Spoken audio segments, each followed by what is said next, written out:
Audiencia amplia, porque a veces, sobre todo en los estudios sobre comunicación, el cine va quedando un poquito relegado y a los que nos gusta el cine y la historia del cine, pues bueno, poder compartir bueno, pues esos intereses que como investigadores tenemos, la verdad que da mucha alegría. Entonces, nada, voy allí con la conferencia. Le hemos puesto de nombre El cine musical español, una panorámica histórica. Bueno, con las limitaciones y virtudes que puede tener esto, en el sentido de que, bueno, es muy difícil resumir un siglo de cine en una hora, menos de una hora, pero bueno, podemos hacer una panorámica, detenernos en algunos momentos concretos, comentar tendencias, algunos aspectos también. Sirve un poco de resumen, de estado de la cuestión, de qué se ha investigado hasta ahora, qué cosas se podrían hacer también, que eso es una cuestión que a mí me resultó muy placentera cuando quise dedicarme a la investigación, el hecho de ver que no está todavía todo dicho ni todo investigado. De hecho, muchas veces ocurre con lo que digamos es cultura popular, ha sido menos tomada en serio que otras formas culturales que se consideraban como más elevadas o más artísticas. Y también, bueno, pues eso, vamos a hacer esa breve panorámica. Por arrancar con ello, y también si alguna cosa se me queda en el tintero, les apetece que hablemos un poquito más sobre alguna cuestión, alguna tendencia, o alguna estrella o alguna película, pues en el turno de preguntas la verdad que estaré encantado. Nada, arranco con la conferencia. Lo primero que quería señalar precisamente es eso, que tradicionalmente los estudios sobre cine español no se han tomado muy en serio la cultura popular. Es decir, siempre han tendido a privilegiar pues, un cierto canon más relevante o más significativo a nivel artístico y aquellas obras de perfil más industrial o más comercial o para un público amplio a veces pues, se han dejado de lado o incluso muchas veces han sido tratadas pues, con abierto desprecio, ¿no? También por distintas razones históricas, ¿no? Por ejemplo, pues un título aquí clásico es este libro del 74, Cine español, cine de subgéneros, que ya el título es un poco despectivo, ¿no? Sobre cómo conceptualiza, cómo imagina y cómo entiende el cine español en los años 70. Bueno, pues también en ese contexto pues había intelectuales que pensaban que el cine debía ser de otra forma. Y bueno, pues esa tradición un poco de menosprecio hacia la cultura popular en general es la que ha prevalecido y no se ha empezado a estudiar y a tomar más en serio hasta hace no tantos años. De hecho, incluyo esta imagen de la antología crítica del cine español porque es como la primera vez que se intenta hacer como un canon más o menos oficial desde el ámbito académico del cine español, y es un libro ya del año 97, y en este libro sí que aparece pues alguna película musical, ¿no? Aparece Un rayo de luz, si no me equivoco, de Marisol, aparece alguna de Manolo Escobar, pero hasta ese momento es como que ese tipo de cosas están mal vistas, ¿no? Incluso para la gente que quiere dárselas un poco de intelectuales, es como algo que, entre comillas, ensucia, ¿no? Como eso es como de las masas, del populacho, no hay que tocarlo, pero realmente, como planteo aquí, ¿no? Somos críticos o estudiosos. Nosotros no estamos aquí para hacer crítica de cine, al menos en el ámbito universitario. No estamos para juzgar si la película es buena o es mala, estamos para estudiarla, ¿no? Entender cómo funciona, qué ideas plantea, cómo es la narración, cómo es la estética, para hacernos otras preguntas, ¿no? Y a veces incluso podemos tener objetos de estudio que no nos gustan o que nos parecen incluso odiosos, pero nosotros tenemos que ser objetivos y tratar de ver las cosas sin dejarnos llevar por los prejuicios, ¿no? Entonces, bueno, ese sería un poco como el punto de partida. Sobre todo lo que decía, en las últimas 2 décadas ha habido bastantes revisiones del cine musical, sobre todo desde el ámbito del hispanismo. El hispanismo pues son sobre todo los estudiosos de la cultura española que lo hacen desde fuera, ¿no? Mucho en Francia, pero sobre todo en Reino Unido, un poco en Estados Unidos. Fueron los primeros que empezaron a tomarse algo más en serio estas películas a finales de los años 90. Y luego, desde los 2000 en adelante, pues bueno, las líneas de los estudios culturales, más atentas a la cultura popular o la musicología, ¿no? Más atenta, pues por ejemplo, pues eso, los estilos musicales, qué música aparece contenida en esas obras. Bueno, ya ponen el acento en otras cuestiones. O, por ejemplo, qué es el estrellato, cómo funciona el estrellato de ciertas personas, cómo funciona de ciertos actores o actrices, ¿no? Aquí Sara Montiel, o cómo funcionan esos ciclos de películas, por qué eran comerciales, por qué gustaban a tanta gente, ¿no? Ya se plantean otras preguntas, ya no es esta cosa de si es popular automáticamente es malo o no merece que lo estudiemos, ¿no? Esto un poco lo he venido a decir ya, ¿no? Como los estudios culturales, la musicología lo está estudiando en los últimos años. Por ejemplo, pues destaco este libro, Copla, Ideología y Poder, que sale en el año 2020, fruto de un congreso que se celebra en la Universidad Complutense, estudiando, ¿no? Pues el fenómeno de la copla, que ahora, bueno, pues en el ámbito académico está mejor considerado, o al menos en unos términos más objetivos, no tan de prejuzgar como solía ser tradicionalmente. Sin embargo, no existe una panorámica completa, ¿no? De cómo es el cine musical español. No hay un libro de referencia, como por ejemplo The American Film Musical, de Rick Altman, que ya salió en el año 87, que intente estudiarlo de una forma global, prestando atención a las convenciones narrativas, a la estética, qué ideología podemos encontrar, qué discursos ideológicos podemos encontrar en las películas, en las tendencias, qué ideas promueven, qué significados plantean.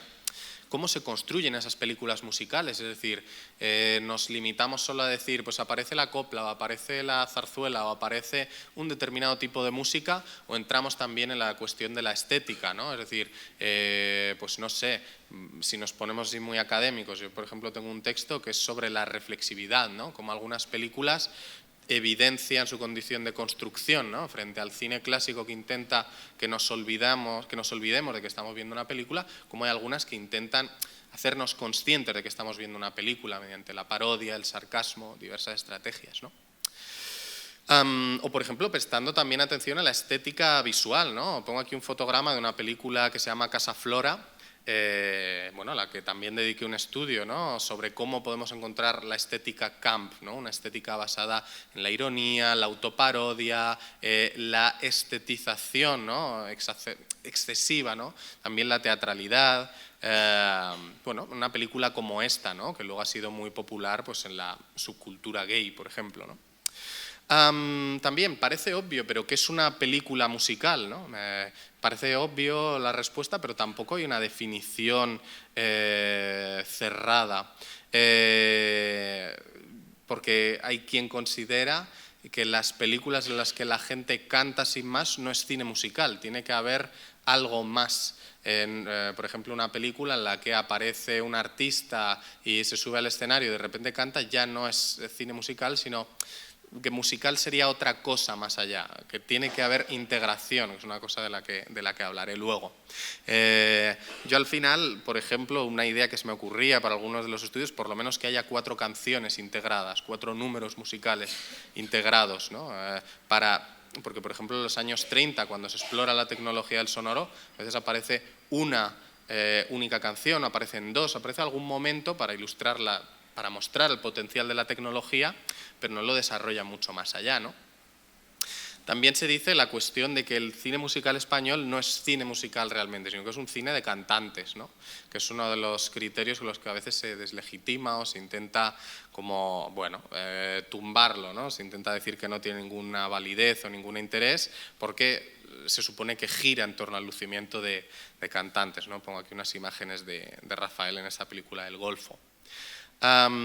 Aquí la cuestión clave es la de la integración, ¿no? Que para muchos estudiosos, sobre todo el cine musical de Hollywood, es lo que se viene a decir que no hay en el español, el hecho de que la música, los números musicales estén integrados dentro de la narración, es decir, que la acción no se detiene, que la narración no se para que haya el número musical, sino que la música va entrelazada y hace avanzar a la acción, hace que los personajes actúen, se desarrolle su personalidad, la historia, de alguna forma con la música, ¿no? Que no sea estas escenas avanzan la acción, paramos, hay una canción y estas escenas avanzan la acción, ¿no?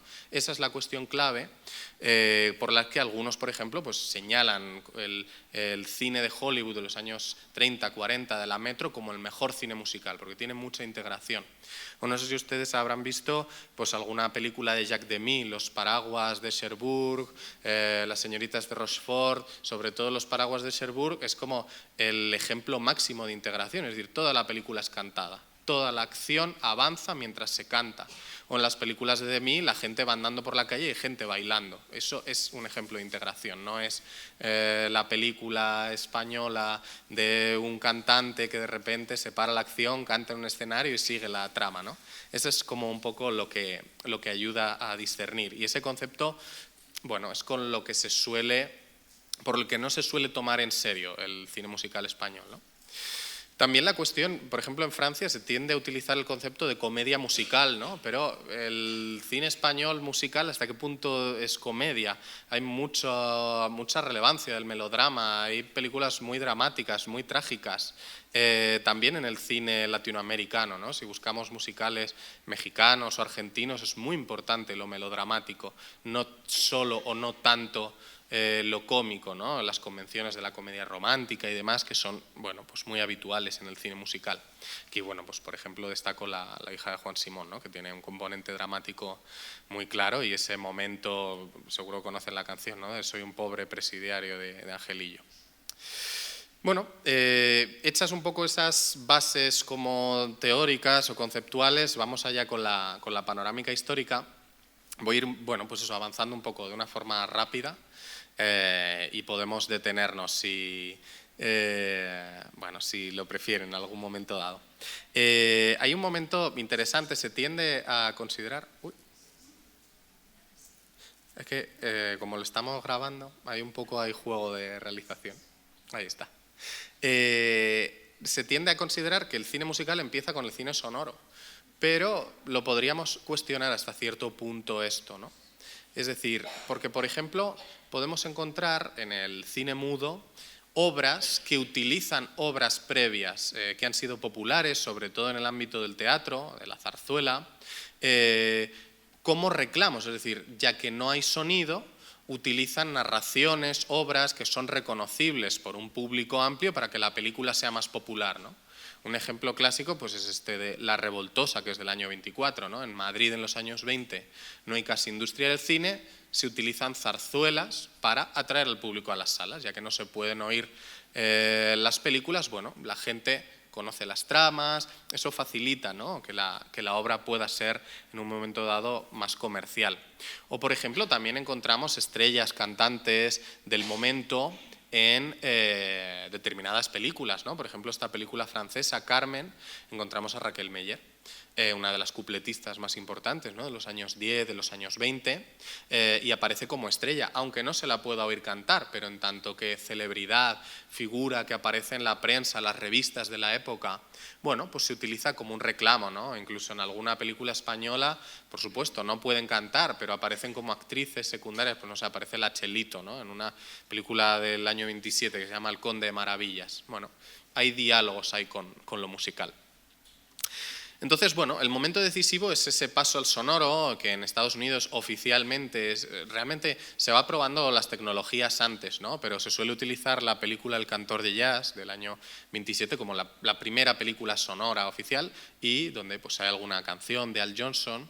En España no vamos a tener tecnología sonora realmente hasta el año 32. En esos años previos las películas en español se van a tener que rodar en estudios extranjeros, fundamentalmente de Hollywood, bien en Hollywood propiamente dicho. También en Francia hay unos estudios. En ese momento, hasta el año 32, no empieza a ser posible, ¿no?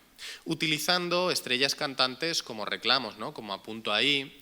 Es un momento en el que, bueno, detectamos como la intersección de varias industrias, ¿no? La radio, el disco, el teatro, los artistas que aparecen en estas películas no solo aparecen en las películas, ¿no? Sino que aparecen en distintos medios y eso produce también una cierta retroalimentación, ¿no? Para atraer al público a las salas. La película luego también funciona como un repositorio de talentos, ¿no? Para que la gente los conozca, los artistas, y eso lleva a que la gente vaya a verles al teatro, o que más adelante, avanzando los años y demás, pues puedan llegar a comprar los discos, etcétera. Y también, como apunto ahí, esto es obvio, ¿no? Pero a veces con los estudiantes de grado, los más jóvenes, es necesario explicarles estas cosas. Claro, no hay televisión y no hay internet, ¿no? Entonces, si quieres ver en imagen, en movimiento, y que eso quede guardado de alguna forma, más allá de la radio o del teatro. Hay películas, sobre todo cortos, en inicios de los años 30, que son pues una breve excusa narrativa y 2 o 3 números musicales ahí sin más, ¿no? Señalaba antes que en los primeros años se hacen las películas en español en Hollywood, van los artistas allí, como no hay la tecnología aquí, van allí, o también lo que decía, ¿no? Por ejemplo, esos famosos estudios de Joinville, ahí se hacen películas como por ejemplo esta Melodía de Arrabal, que no sé si se les sonará, que es interesante porque junta a Carlos Gardel y a Imperio Argentina. Son películas que intentan utilizar el reclamo, ¿no? De las estrellas cantantes para atraer públicos no solo de un país, sino de varios países. Y en este caso, pues bueno, encontramos una trama que justifica débilmente que aparezcan estas 2 estrellas, y bueno, pues se intenta aprovechar su popularidad en más de un mercado. También encontramos el fenómeno este que menciona ahí de las multiple language versions, ¿no? Películas que, claro, no hay doblaje o no hay subtítulos o la tecnología todavía es muy precaria, películas que se ruedan simultáneamente en varios idiomas, es decir, hay unos actores, por la mañana ruedan los que hablan en español, por la tarde ruedan los que hablan en francés, y así, ¿no? A veces hay muchas versiones lingüísticas que se ruedan a la vez y encontramos también cine musical ahí. Pero bueno, el momento un poco decisivo es el de la Segunda República, sobre todo, en el que se piensa y se repiensa la cuestión de lo nacional. Hay una cosa que me he pasado aquí por alto, que es la idea de que la cultura nacional sirve para diferenciarse industrialmente, es decir, si llega el cine de Hollywood y es muy potente, ¿con qué puede competir la industria del cine español? Pues con la cultura propia, ¿no? Que es un reclamo nacional que no puede tener una industria extranjera. Y eso funciona, es atractivo comercial a nivel nacional, pero también a nivel internacional, en tanto que en los mercados foráneos también se ve como algo exótico, algo llamativo, ¿no? Y entonces encontramos frecuentemente películas que aquí denominaríamos pues folclóricas, que funcionan bien en otros países porque son atractivas por su carácter exótico o singular, ¿no? Explotan esa diferencia cultural, y esa diferencia cultural pues sale rentable también, ¿no? Como decía, en la Segunda República, bueno, pues se piensa y se reflexiona sobre lo nacional en el cine español y diferentes modelos. Muchas veces hablamos del cine musical español y pensamos automáticamente pues en la copla, la ambientación en Andalucía y demás, pero realmente se prueba con distintas fórmulas, ¿no? Encontramos musicales más urbanos, por ejemplo El bailarín y el trabajador, que ponía antes una imagen, pues es un musical ambientado en Madrid, en un contexto totalmente urbano, o La verbena de la paloma, ¿no? Que adapta la famosa zarzuela. Bueno, pues encontramos también el contexto madrileño. Hay películas que explotan, digamos, lo típico aragonés, ¿no? Nobleza baturra, que es una de las grandes películas de estos años con Imperio Argentina, dirigida por Florian Rey, explota, digamos, pues esa cultura típica aragonesa, y lo harán otras películas. Lo que pasa que al final las que funcionan mejor o las más comerciales, las que se venden también mejor fuera, son las que dialogan más con la copla y lo andaluz y demás, ¿no? Por muy estereotipado que pueda llegar a estar a veces. Y de hecho muchas veces se utiliza la palabra españolada, ¿no? Que viene de el francés. Es que hay una relación ahí un poco de, bueno, hasta qué punto es propia la españolada o no, ¿no? Es cierto que en la cultura francesa, sobre todo con el mito de Carmen, el Barbero de Sevilla, etcétera, etcétera, hay toda una serie de obras culturales que explotan lo andaluz y la cultura andaluza como reclamos exóticos, sobre todo en Francia lo encontramos, pero también esa cultura andaluza es muy explotada por la propia cultura española y las obras audiovisuales españolas, ¿no? Por eso, bueno, hay como mucha controversia en torno a ello. Hay gente que estas películas pues las amaba, hay gente que las odiaba, considerando que daban una visión sesgada de lo español, ¿no? Y bueno, aquí hay si tuviéramos que reducir este tipo de película llamada españolada como alguna muy emblemática y muy clásica, Morena Clara es una referencia ineludible. No sé si la han visto, pero bueno, es una referencia muy celebrada, porque resume muchas cosas, ¿no? Pues esos protagonistas de clases populares, el romance de la protagonista con alguien de clase superior, un señorito, ¿no? Andaluz, y luego las canciones que son emblemáticas, ¿no? Solo aparecen 3 en la película, pero son el Échale guindas al pavo, la farsamonea y el día que nací yo, ¿no? Que son 3 coplas emblemáticas, ¿no? Y en fin, y define todo un repertorio de imágenes, ¿no? Pues el patio andaluz, la Cruz de Mayo que aparece dentro. De hecho, se suele decir, lo que pasa, no tenemos datos de taquilla hasta los años 60, ¿no? Solo podemos medir la popularidad de las películas por el tiempo que permanecían en cartel. Y se suele decir que Morena Clara fue la película más popular durante la Guerra Civil en los 2 bandos, ¿no? Lo cual es muy interesante. ¿Por qué esa popularidad, ¿no? ¿Por qué se sienten identificados o apelados los 2 públicos por una película como Morena Clara? También nos sirve para señalar algunas cosas, ¿no? Y ahora ya iré un poco más rápido. Estamos hablando de cine clásico, ¿no? Sobre todo, que lo que busca, bueno, pues es un cine de orientación comercial, busca entretener, busca proporcionar también un cierto escapismo, ¿no? La gente que ve, paga una entrada para ver la película, bueno, pues también quiere acceder a otras realidades más amables, divertirse, que eso a veces, por parte de críticos e historiadores, es algo como que se ha visto mal. Es decir, en el momento en el que hay diversión, en el momento que el público se evade, etcétera, etcétera, está mal. Hay que poner como realismo, problemas sociales, etcétera, etcétera, y estas películas en su mayoría no hacen eso, ¿no? También estamos ante un cine cuyo estilo es invisible, es decir, no hay virguerías formales a nivel de montaje, a nivel de la estética que busquen sacar al público de lo que está viendo. Lo que se busca es que, bueno, la película sea llamativa, pero que sea entretenida. Por eso se habla del cine clásico, de que promueve en su mayoría un estilo invisible. También la noción de vehículo, ¿no? Estas películas en su mayoría son lo que los británicos llaman un star vehicle, ¿no? Un vehículo para el lucimiento de estrellas, y se organizan en torno a ello. No podemos pedirle a la película de Imperio Argentina, que no está tratando sobre los problemas sociales que había en España en el año 35. Igual aparece alguna cosa de forma indirecta, pero el motor, lo principal, lo que se busca con la película no es tanto eso, ¿no? Sino el lucimiento, pues en el caso de Imperio Argentina, ¿no? Pues sus habilidades cantando, su capacidad, ¿no? Para interpretar escenas dramáticas, cómicas. También Miguel Ligero, ¿no? Destacado cómico secundario que aparece en muchas de estas películas. Y vemos también un diálogo, ¿no? Entre lo nacional y lo transnacional. Es decir, si han visto Morena Clara, pues está muy presente la tradición del sainete, de ese teatro popular. Pues la premisa inicial es que la protagonista Trini y Regalito entran en un sitio y roban unos jamones y les llevan a juicio, ¿no? Como muy la cultura local, pero a la vez eso mezclado, ¿no? Con esas formas de modernidad transnacional que podemos encontrar, pues bueno, en el uso del primer plano para resaltar la expresividad de la diva, por ejemplo, o, no sé, en este momento mítico de la Cruz de Mayo, que la celebran dentro de la casa del protagonista, pues bueno, este tipo de planos picados, que a lo mejor no exactamente igual, pero que evocan un poco pues esos planos cenitales, de composiciones geométricas que podemos encontrar en los musicales de Busby Berkeley, por ejemplo, ¿no?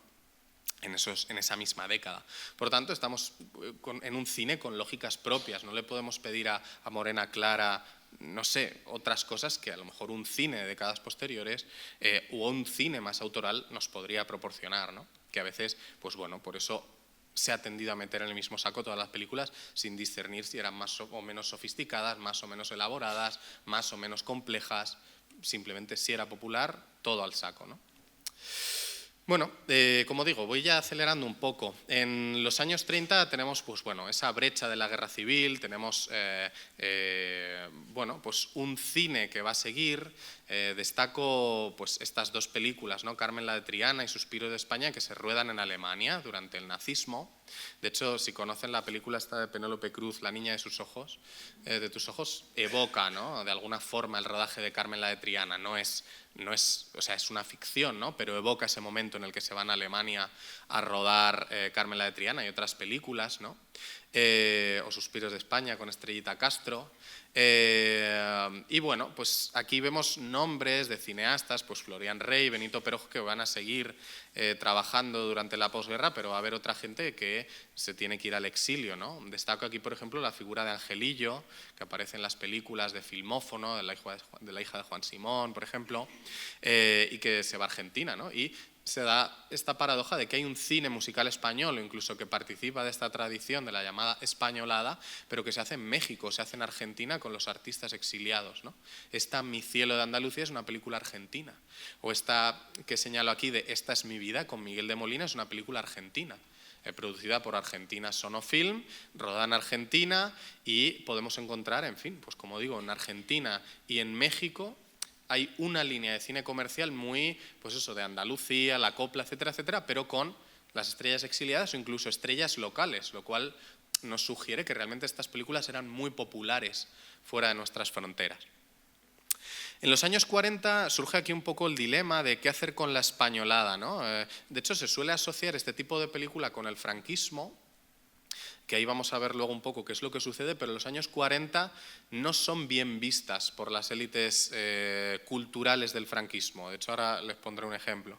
¿Qué hacer con la españolada? Realmente lo que se quiere promover en los años 40 es un tipo de cine más de ambientación histórica, adaptaciones literarias, ¿no? De altos presupuestos, y este tipo de películas se ven como un cine demasiado como populachero, ¿no? Muy del populacho, no representan como ese otro cine al que se quiere aspirar y que promueven revistas como por ejemplo Primer Plano, que es la revista de referencia en estas décadas. Se busca un cine más como estas, El Escándalo, El Clavo, ¿no? Adaptaciones literarias con mucho presupuesto, ambientadas en el pasado, a ser posible, ¿no? Que evoquen épocas de cierto esplendor de la historia española, etcétera. Y entonces surge ahí un poco esta cosa de qué hacer, ¿no? A mí hay un texto que me resulta divertido, que se llama Alerta contra la españolada, en Primer Plano, es del año 43, y quizá es el más explícito sobre ese odio hacia ese tipo de cine popular, donde se refieren a él como ese cine de trágica pandereta infraartístico e infrahumano, ¿no?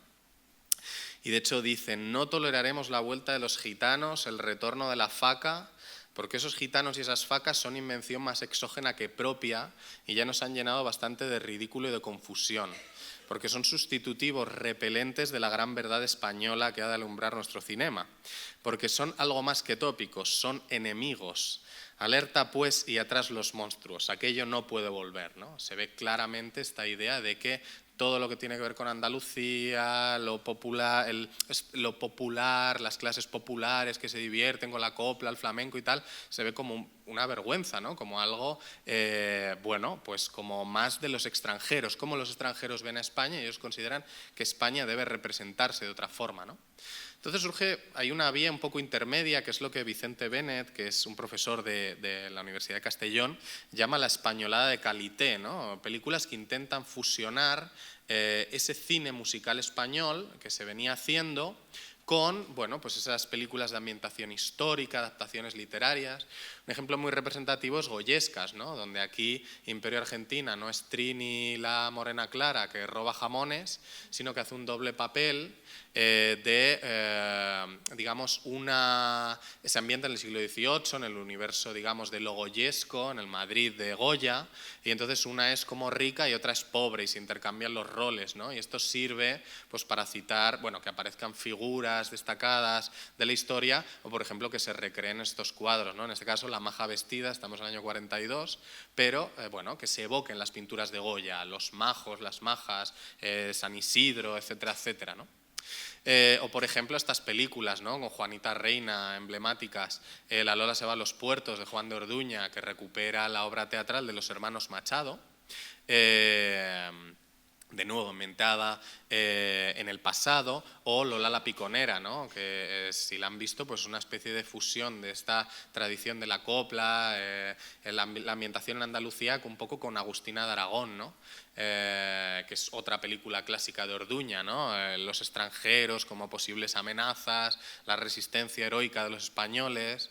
En este caso pues se ambienta en la época de la Guerra de la Independencia, lo que pasa que para añadir drama pues se enamora de un francés. Entonces, bueno, hay esta cosa de la resistencia heroica contra los franceses en Cádiz, de los españoles que tratan de resistir.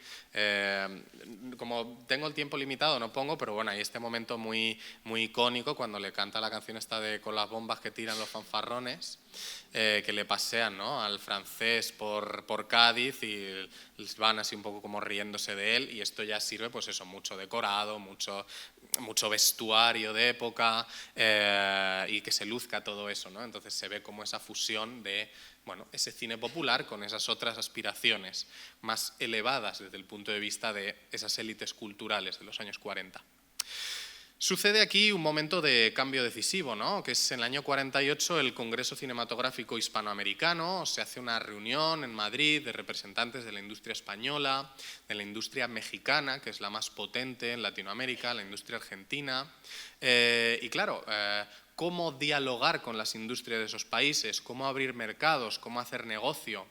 De hecho, ahí hay dos productores estrella que son los que más van a aprovechar esta nueva coyuntura. Por un lado Benito Perojo, pero sobre todo Cesario González con su Suevia Films. No sé si recordarán aquel personaje, Cesario, icónico, ¿no?, que les llevaba a firmar los contratos a Chicote, a Lola Flores, en fin.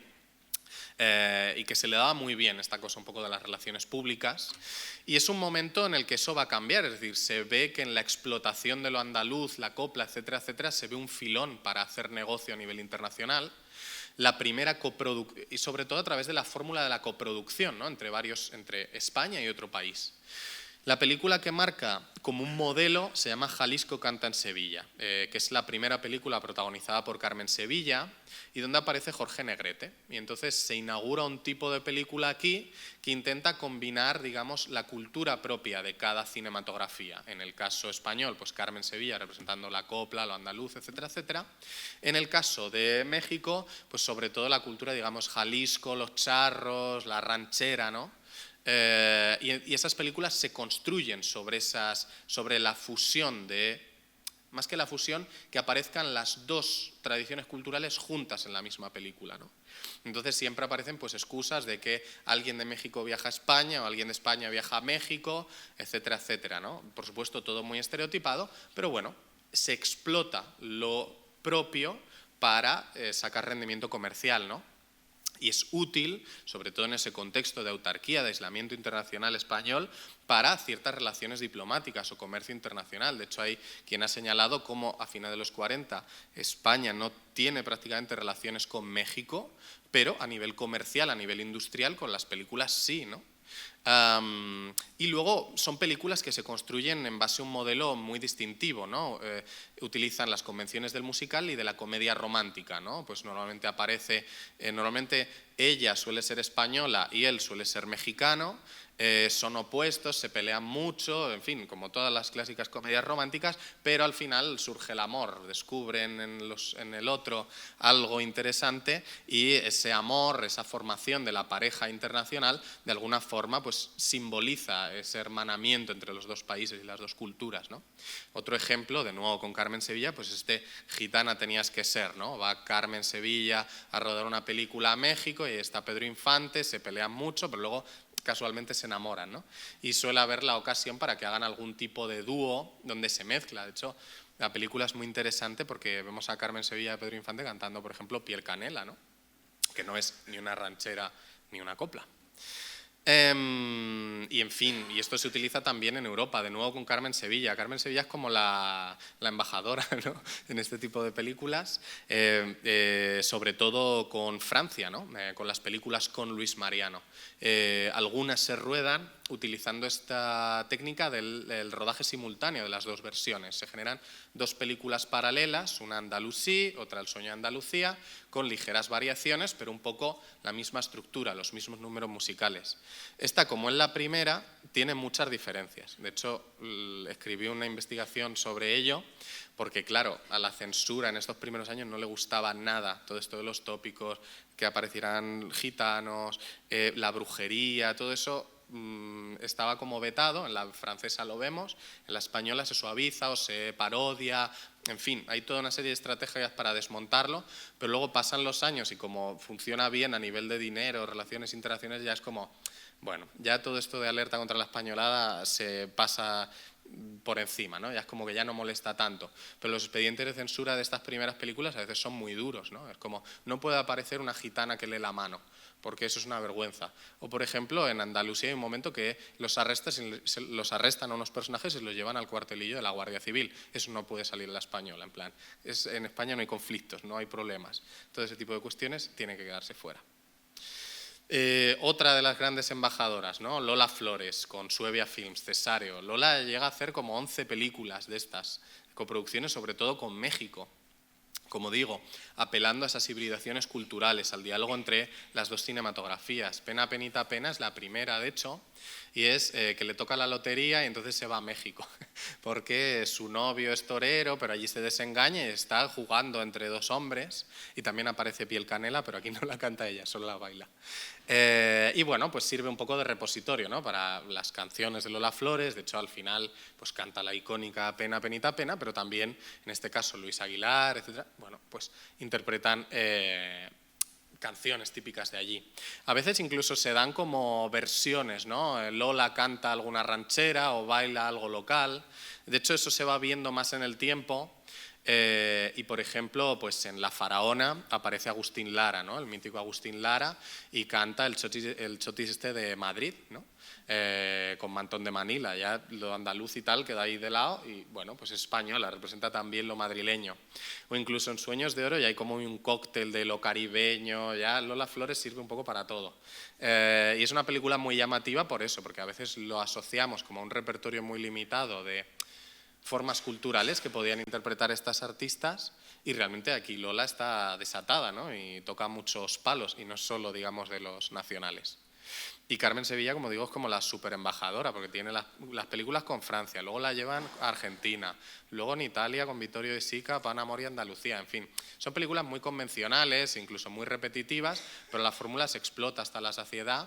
Y de hecho es curioso porque a veces estas películas no son las que aparecen, por ejemplo, en programas tipo cine de barrio.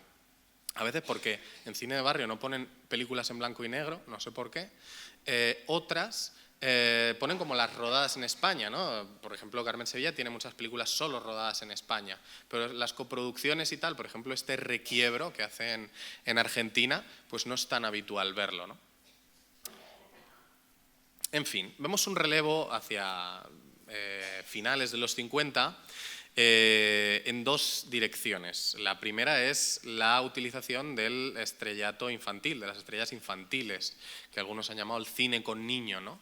Que hay quienes dicen, ¿y por qué se produce esto? ¿No? Hay un cansancio del público con las estrellas, digamos, más consolidadas. ¿Por qué se utilizan a los niños, ¿no? También hay una necesidad de modernización. Que el cine con niño, sobre todo la que más juego ha dado es Marisol, ¿no? Cómo aparece una cierta combinación en estas películas de elementos tradicionales y modernos, ¿no? Incluso en la propia imagen de Marisol, como, bueno, Marisol pues canta canciones típicamente españolas, pero también a lo mejor pues estas canciones como un poco más hacia el pop, esos nuevos sonidos más de Augusto Algueró, ¿no? Pues Tómbola, etcétera, etcétera, que nos ponen como una órbita un poco más internacional, más europea, ¿no? Incluso la propia imagen, bueno, pues es rubia y con ojos azules, ¿no? Tiene unos rasgos que la caracterizan que parecen como más internacionales que locales, y digamos, pues bueno, todo ello aparece combinado en estas películas, ¿no? De hecho, Marisol quizás es la que menos coproducciones hace, pero igual la fórmula de la coproducción la vamos a ver con todas ellas, ¿no? Con Pili Mili, Rocío Dúrcal, sobre todo con México y Argentina, que son las dos industrias fuertes, pero Pili Mili tienen hasta un western, un spaghetti western coproducido con Italia, ¿no? A veces las mezclas son muy extremas. Y por supuesto también el filón de Sara Montiel, ¿no? Sería el otro filón relevante con el que se renueva el cine musical, que es verdad que utilizan música de antaño, anterior al franquismo y a la guerra civil, pero incrementan las dosis, digamos, de erotismo y de transgresión sexual, ¿no? Es otra forma de introducir modernidad, aunque luego al final ella sufre mucho y es castigada por la vida, por haber sido muy pecadora y estar con muchos hombres y todo esto, pero ya se mueven unas coordenadas de transgresión en términos de género, sexuales, que no son las que podríamos encontrar en una película de Carmen Sevilla con Luis Mariano, por ejemplo, ¿no? Y de hecho las películas a veces inciden mucho en eso, ¿no? Este pecado de amor del año 61, que se iba a llamar Cabaretera, pero eso ya era demasiado fuerte, o Esa mujer, ¿no? Esa mujer señalada. Y en fin, esas mezclas de tradición y modernidad se ven pues también en lo que canta, ¿no? En Esa mujer pues ya lo que canta ya son boleros de Armando Manzanero, ¿no? Incluso el póster pues aparece ya con esta estética un poco como más pop, que nos muestra, bueno, pues ese paso del tiempo. De hecho, para estas negociaciones tradición y modernidad, casi mis favoritas son las películas de Manolo Escobar y Concha Velasco. Son muy interesantes, iba a decir, son buenísimas. Hay dos que son buenísimas, en las otras no tanto. Hay dos que son buenísimas, que son Pero en qué país vivimos y Me debes un muerto, no sé si las habrán visto. Que de hecho lo resalto aquí, lo de Pero en qué país vivimos, porque todavía hoy es una de las más vistas de la historia del cine español. En el cine español, si una película tiene más de 1 millón de espectadores ya es un éxito, si tiene 2 ya es más inusual, pero esta está en el top, no sé si 10, pero mínimo 15 todavía hoy, el Pero en qué país vivimos. Y es súper interesante porque claro, Manolo pues representa la tradición, de hecho aparece amaestrando lobos, él es muy hombre. Y ella es como, representa como esa modernidad, digamos, extranjera, transnacional, ¿no? Canta como cosas, bueno, más yeye, y es, por supuesto, la palabra no aparece ahí, ¿no? Pero es como protofeminista, ¿no? La actitud, la forma de desenvolverse y demás es como muy desafiando esas normas de género tradicionales. Y claro, la comedia se construye en base al choque de las dos personalidades, ¿no? Uno súper tradicional y ella como muy rupturista y muy rebelde, ¿no? Y las comedias de Concha Velasco y Manolo Escobar se basan en torno a la guerra de sexos y de los discursos que representan cada uno, ¿no? Y esta película es súper interesante. Ya lo he dicho varias veces, pero lo recalco, ¿no? Porque incluso esta cosa que se habla a veces como de las guerras culturales que hay actualmente, la película lo representa muy bien. Hay un concurso en el que España se debate entre qué es mejor, si la canción española tradicional o lo yeye. Entonces cada uno representa una posición y luchan a muerte, ¿no? Entonces se ve el debate social que hay. Incluso hay un pasaje en el que salen a la gente a preguntar a la calle qué es lo que opina, y a veces yo pienso, ¿no? Cuando surgen estas cosas, que si el Benidorm Fest, que la gente apoya a Chanel y quién apoya a Rigoberta Bandini, no sé qué, digo, es que es como, pero ¿en qué país vivimos? Pero décadas después. Y es muy interesante por eso, porque Manolo Escobar pues canta Viva el vino y las mujeres, pero ella canta otro tipo de cosas, ¿no? De hecho, hay un momento muy emblemático que él canta La morena de mi copla y ella hace como una parodia, El moreno de mi copla, y le canta a las 40, ¿no?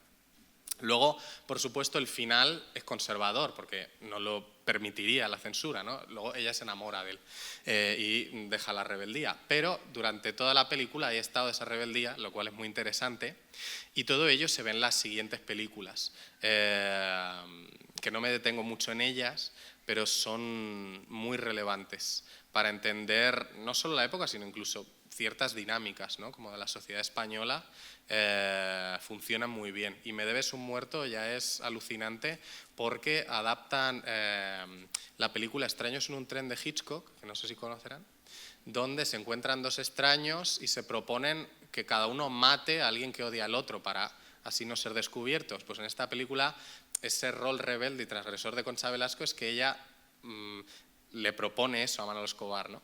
Y es fascinante. Aparte que es muy oscura, en fin, no es lo que esperaríamos de una película de Manolo Escobar. Y en fin, y esas negociaciones se ven ahí. Normalmente, pues eso, suele acabar que ella se enamora y deja la rebeldía y tal, porque en el cine del franquismo pues el desenlace tenía que ser conservador, ¿no? Tenía que volver las cosas a su sitio, pero entre medias es muy interesante como las disputas, las tensiones, todo lo que se mueve en ellas. ¿Qué pasa después de los 60? Y así ya me voy aproximando hacia esa parte final más de mi conferencia. Claro, el cine musical sobre todo está ligado al cine clásico, es decir, a ese cine de géneros, de estrellas, de, bueno, ciertas convenciones narrativas, y eso, sobre todo desde los 60, va entrando en declive, ¿no? Por un lado, la competencia televisiva, es decir, muchas veces para ver un artista, pues si ya lo tienes en televisión, pues ¿para qué es necesario generar una trama que rellene 1 hora y media para ver cómo canta 7 u 8 veces, ¿no? También, por un lado, se va desarrollando un cine, digamos, más autoral, y en el cine comercial lo que se ve es que se va relajando la censura, ¿no? Se van desarrollando los llamados subgéneros que explotan la mayor permisividad, pues, en términos sexuales, en términos de violencia gráfica, ¿no? Pues son años en los que vamos a ver un incremento del erotismo en las películas, más adelante de los desnudos, también el cine de terror, ¿no? El spaghetti western, se puede representar más gráficamente la violencia, bueno, pues aprovechan eso. Entonces, claro, el cine musical con sus convenciones de comedia romántica, en fin, o incluso las melodramáticas, se va quedando como un tanto más obsoleto. También la cuestión de la precariedad industrial, es decir, producir cine musical es más caro que producir una comedia, por ejemplo, porque hay que grabar la música, si hay números musicales, o ya incluso si hay algún número musical con baile, hay que contratar a más personas, no es lo mismo que unos cómicos que entretienen en unos pocos escenarios sin más, ¿no? Es mucho más caro, hay que producirlo y claro, es mucho más costoso, y en general el cine español tampoco es, en general, por supuesto hay países que están peor, ¿no? Pero comparado con Hollywood siempre está en una posición de mayor precariedad industrial, y lo que vemos es, pues, un decrecimiento en número de películas. Esas tendencias, por ejemplo, las podemos ver en esta película que destacó ahí, Volveré a nacer, de Javier Aguirre, que es la última protagonizada por Rafael, hasta, bueno, que salió en otra hace poco, que se llama Mi gran noche, que se ve como esos cambios, ¿no? Aparece la película y llega Rafael con una pistola y mata a 2. Y empiezan los créditos. Entonces, claro, es un final muy sorprendente, porque es a Rafael, a la estrella, que ya no es como la persona amable y tal, sino matando a sangre fría a 2 personas.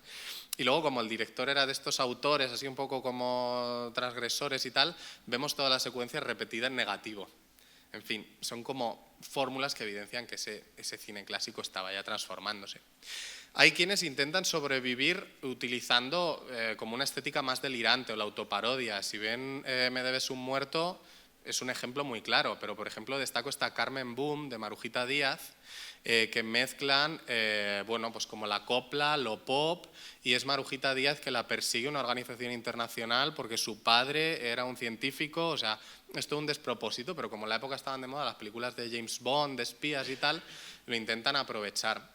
Y se dan momentos tan bonitos como este, en el que está secuestrada y despista a los perversos chinos cantándole una copla pop que se llama Llévame a Pekín. Si lo pueden ver en YouTube, es un momento que deja sin palabras. Y por no citar muchos más ejemplos, pero quizá este es mi favorito, porque quizá no hay forma más radical de combinar tradición y modernidad, que esta escena de La mujer es un buen negocio, que sale Manolo Escobar, pero le dirige Valerio Lázaro, el icónico realizador de televisión española, muy moderno entonces, que es en la que Manolo Escobar se fuma un porro.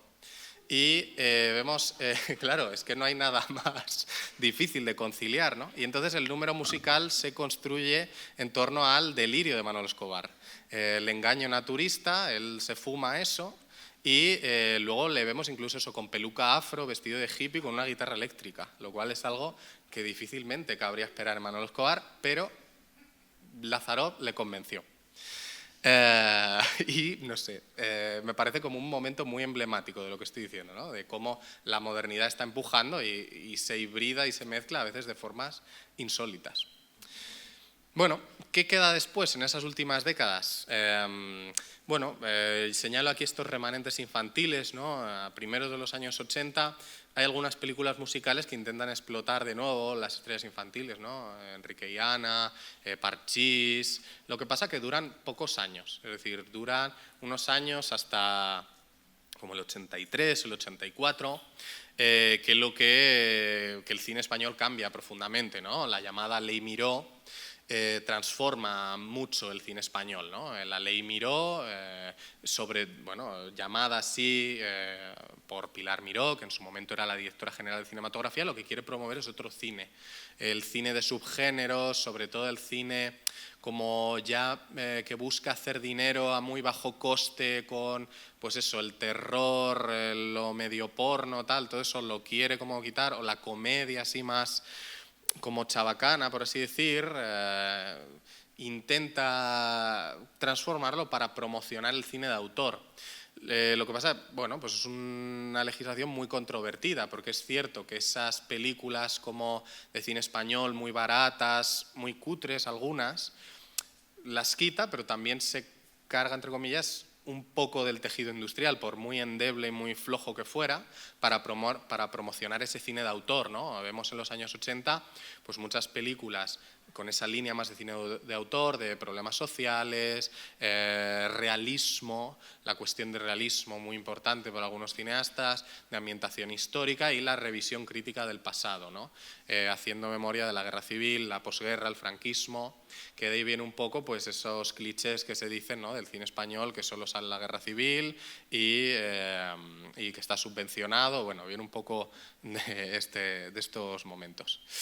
Entonces, en este contexto en el que aparecen películas, pues eso, Las bicicletas son para el verano, por ejemplo, Los santos inocentes, que son películas muy interesantes y, bueno, añadiría también muy buenas, ¿no? En términos artísticos, algunas de ellas, se ve, ¿no? Esa tendencia y, en fin, el cine musical escasea y lo que aparece, bueno, pues son algunas hibridaciones, ¿no? Destaco aquí algunos ejemplos, La corte de Faraón, muy icónica, no sé si conocen, que intenta conciliar las dos tradiciones. El productor es Luis Sanz, que era un productor de cine comercial tradicional, de hecho era el que había lanzado a Rocío Dúrcal, también producía discos, espectáculos teatrales, y se concilia con estos realizadores, en fin, estos creadores que se asientan mejor en este otro cine español. Y entonces, bueno, es una película que concilia como hacer un musical popular, por así decir, con esta cosa de la ambientación histórica, la revisión crítica del pasado, y se utiliza La corte de Faraón, ¿no? La clásica obra musical teatral española, para hacer una crítica sobre la represión sexual durante el franquismo, ¿no? Una compañía intenta representarla y luego van a comisaría y son detenidos y se revisa la obra por lasciva y, en fin, pecaminosa, ¿no? Con el clásico momento de Ana Belén cantando el ahí va, ¿no? Ahí va, ahí va. Otro ejemplo es Las cosas del querer, ¿no? También producida por Luis Sanz, y que intenta recuperar pues aquel universo de la copla, ¿no? En los años 40, en la posguerra, etc., con esa parte de revisión crítica del pasado, intentando hacer pues un cine de autor, pero a la vez comercial, ¿no? Intentando, bueno, pues como una vía intermedia. Y es interesante porque, bueno, es una película que funciona muy bien comercialmente en España, también en Argentina, por lo que decía antes, ¿no? Estas estrellas que luego, por el exilio, porque viajaban, eran muy populares en Argentina, o propicia que se haga incluso una secuela, ahí Las cosas del querer 2. Y es interesante también porque, por ejemplo, recupera de alguna forma la figura de Miguel de Molina, ¿no? A través de este personaje de Mario, que es un cantante de copla homosexual, que al final, una vez pasada la guerra civil, pues recibe una paliza y se ve obligado a exiliarse, ¿no? De alguna forma recupera, bueno, la figura de Miguel de Molina, ¿no? A quien sucedió esto, que luego es paradójico porque él dice en sus memorias, Miguel de Molina, que llamó a Luis Sanz para ver que, no sé, porque la película se inspira bastante en su figura y el otro le dijo, no tiene nada que ver, no tiene nada que ver contigo, probablemente temiendo algún tipo de cosa de derechos, algún problema legal, el otro reculó y dijo como que no, eso es según Miguel de Molina. Y otra película curiosa, ¿no? Yo soy esa, con La Pantoja, producida por Víctor Manuel. Y que es una película curiosa porque vemos, ¿no? Pues como estos creadores, artistas como más de izquierda, como pudiera ser Víctor Manuel, intentando de alguna forma o explorando la posibilidad de resucitar ese cine de una orientación más comercial, ¿no? Coger a la estrella más comercial del momento Isabel Pantoja y que protagonice una película y que tenga un vehículo para su lucimiento, ¿no? Es una película muy interesante, pero también eso, muy paradójica, ¿no? En este caso Luis Sanz es el que dirige y es como intentar esta cosa de revisar con cierta ironía y cierta crítica, entre comillas, el pasado, porque es como una Pantoja se interpreta un poco como una artista actual que interpreta a alguien en una película del pasado y tal, pero claro, esa cosa de es posible volver a un cine puramente comercial, ¿no? De hecho, incluso se dice, porque en esa época Víctor Manuel era productor, incluso barajó la posibilidad de hacer una película con Alejandro Sanz, que no sé si será verdad o no, pero imagínense cómo podía haber sido aquello, ¿no? Pero bueno, a pesar de su comercialidad, realmente las películas musicales escasean enormemente en los años 90, ¿no? Y llegamos así, pues nada, a mis 3 últimas diapositivas. Claro, cabe preguntarse, pues es un cine extinto, es un cine que ha muerto. Desde los años 80 hay muy poco cine musical en España, por diversas razones. Sobre todo yo una apuntaría, más allá de que sus fórmulas narrativas puedan haber caducado más o menos, por el tema de que es mucho más caro que hacer, por ejemplo, comedia, lo que decía antes. Y hay pocas vías de desarrollo. Una son pues, las exploraciones autorales. Aquí, sobre todo, destaca mucho la figura de Carlos Saura. Él hizo una trilogía con Antonio Gades, el bailarín y coreógrafo, Bodas de sangre, Carmen y El amor brujo, que son muy interesantes porque es cine musical, pero se alejan de las convenciones narrativas del cine musical. Es decir, en Bodas de sangre lo que vemos es el ballet de Antonio Gades de Bodas de sangre. En Carmen vemos una ficción construida en torno a la creación del ballet de Carmen. O en El amor brujo se hace una adaptación de la obra de Manuel de Falla, pero, aunque es muy artificial y deliberadamente artificial con los decorados, como en un terreno de chabolas, ¿no? Intentando, de hecho incluso salen las Azúcar Moreno en un momento dado al inicio de la película, ¿no? Intentando, bueno, pues como llevar esas grandes obras relacionadas más con el teatro y demás, bueno, a un terreno de exploración, relacionándolo con la modernidad. E incluso Carlos Saura tiene películas que yo lo comparo un poco como intentar meter los géneros musicales en un frasco, ¿no? Tiene películas pues sevillanas o flamenco, que no hay narración directamente, es decir, empieza la película y lo que ves durante 1 hora y media, durante 1 hora y pico, lo que sea, es una sucesión de artistas, ves números musicales de distintos artistas y así, por ejemplo, pues eso, en sevillanas, si no recuerdo mal, ves una sucesión de artistas, incluso aparece por Rocío Jurado, Lola Flores, etc., pero no hay narración, es decir, ves a representantes destacados de esos géneros luciéndose sin más y de alguna forma eso se queda como preservado para quien lo quiera ver fuera de España o en el futuro. Otra tendencia que se ve es la creación de musicales con repertorios ya testados, es decir, ya rara vez se ven musicales creados con música original. Lo que se hace es un poco como en el teatro, hay repertorios de artistas ya conocidos que funcionan bien y se intentan explotar comercialmente. En el otro lado de la cama, pues bueno, aparecían historias de enredos, de pareja y demás, pero aparecían pues canciones, ahora no me acuerdo exactamente porque me está sesgando otra de las películas, pero aparecían canciones de Tequila, Las chicas son guerreras, en fin, como música pop, rock, que aparece reciclada, ¿no? O por ejemplo este Explota, Explota es con las canciones de Rafaela Carrà. O el Voy a pasármelo bien es con las canciones de Hombres G, es decir, se utilizan repertorios que ya se sabe que funcionan y ese es casi más el reclamo, ¿no? Rara vez vamos a ver que se haga música original como se hacía antaño para las películas musicales. De hecho, aquí, por ejemplo, destaco la figura de David Serrano, que era el guionista del Otro lado de la cama, de la secuela, de este Voy a pasármelo bien, y que con frecuencia es libretista también de musicales de los que podemos ver en los teatros de Madrid, que utilizan el repertorio ya conocido de alguien, ¿no? Por ejemplo, pues si no me equivoco, hizo el de Hoy no me puedo levantar con las canciones de Mecano, ¿no? O hizo otro que era más de 100 mentiras, más de 1000 mentiras, no me acuerdo, que era con las canciones de Joaquín Sabina, ¿no? Cogen el repertorio de alguien que funciona y se construye una narración en torno a ello.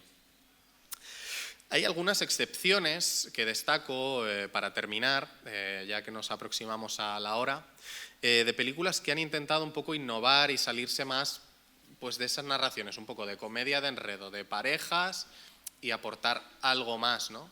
Por ejemplo, 20 centímetros, que es una película que ha quedado bastante olvidada, es un musical muy peculiar, bueno, por el uso que hace del color, pero también porque pone como protagonista a una mujer trans. Una mujer transexual y aunque recicla canciones ya utilizadas, pero lo hace no tanto como para explotar pues eso, el repertorio de X de alguien, ¿no? Sino a lo mejor, por ejemplo, pues salía alguna canción de Marisol, o, en fin, pero dentro de esta narrativa de una mujer transexual que de hecho tiene narcolepsia, si no recuerdo mal, ¿no? Otra película peculiar. Lo que pasa, algunos de estos esfuerzos no siempre están del todo logrados, ¿no? Pero Cerca de tu casa es una de las pocas películas de las últimas décadas que han intentado crear una película musical con banda sonora original. Y de hecho es una película muy rara porque trata el tema de los desahucios. Y es con música compuesta por Silvia Pérez Cruz, que también la protagoniza. E intenta un poco de hacer lo que hablábamos antes de la integración, ¿no? Lo de que la música haga avanzar la narración de alguna forma. O por supuesto La llamada, ¿no? De los Javis, donde vemos pues, bueno, cómo se reciclan o se reutilizan algunas canciones ya conocidas, pero bueno, tratando de salirse de ese terreno pues, de la comedia de enredo clásica de parejas, que hay confusión y tal, pero luego acaban bien, ¿no? Y en fin, a modo para terminar, ¿no? Para hacer balance realmente, claro, ¿qué posibilidades de futuro hay, ¿no? Hemos visto pues eso, cómo en determinados momentos en que se agotaba el filón, pues de repente surgía, no sé, la ironía o la autoparodia o los niños o aumentar el erotismo, en fin, surgían distintas estrategias un poco para seguir adelante de ese cine musical. Pero bueno, no sé hasta qué punto podemos ser optimistas o no de cara al futuro. Y nada, hasta aquí mi presentación. Muchísimas gracias por su atención.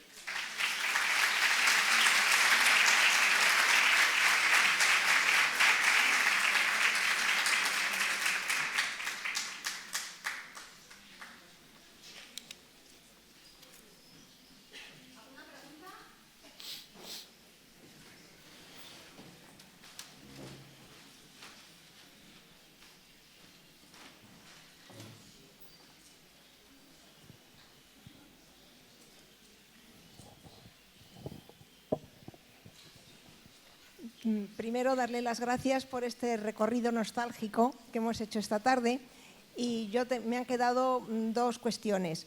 La primera, que me ha resultado un poco llamativo, que no ha hecho usted referencia a una de las películas que yo, que no entiendo nada de cine, considero musicales, que es Los Tarantos, que sería como un remake de...